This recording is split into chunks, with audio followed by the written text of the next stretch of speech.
big shopping centre like this, there's constant things that are just there. The work we have to do, floors in particular, entrances, all that, we need to make sure that they are as clean and as dry as possible. When I first came here, we had really old-fashioned ride-on scrubber dryers. I think over the last couple of years, we've easily paid out a few £100,000 of damages done by the machine to stands. That's without the damage to the actual machine. But when the lads came in from SPARK and they just opened up all these possibilities. Since we've had this machine, we haven't had one incident, not one. I'm telling you, it's so much money. The machine's going to take care of itself. It's not here to hinder, it's here to help.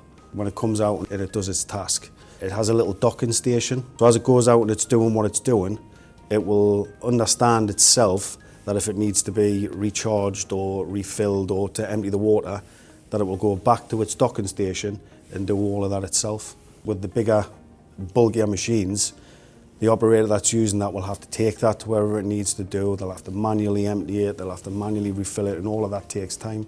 It means that the staff can do all of the jobs that we would have probably had to put overtime on for.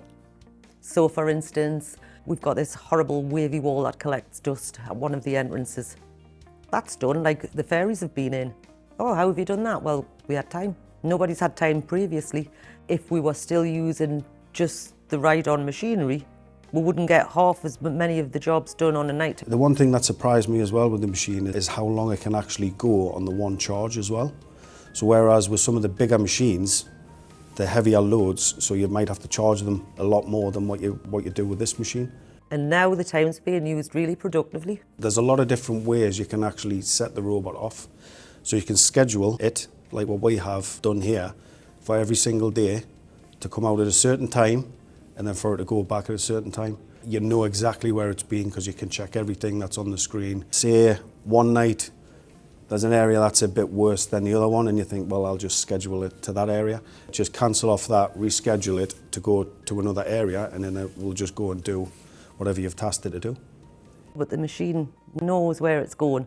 It'll remember that it hasn't done that bit and it'll come back and do it. All the menus are really straightforward, very simple. I went on there and I just had a little look at the menus. It took us 5 minutes.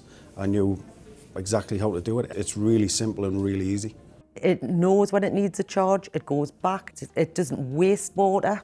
You don't need to put any chemical in the tank, which is helpful for the environment. It goes off cold water, doesn't leave any sort of residue or anything that's on the floor, which can happen when you're using chemical. We've got pads and we've got brushes.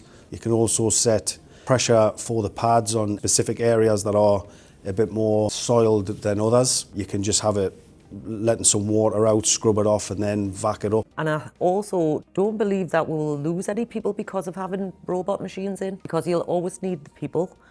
We always want to give the customer service level that we're at now, because it is a community and that's really important. It'll just take away all of the monotony and boredom and risks. It takes away a lot of risk. It turns up for work every day because it lives here.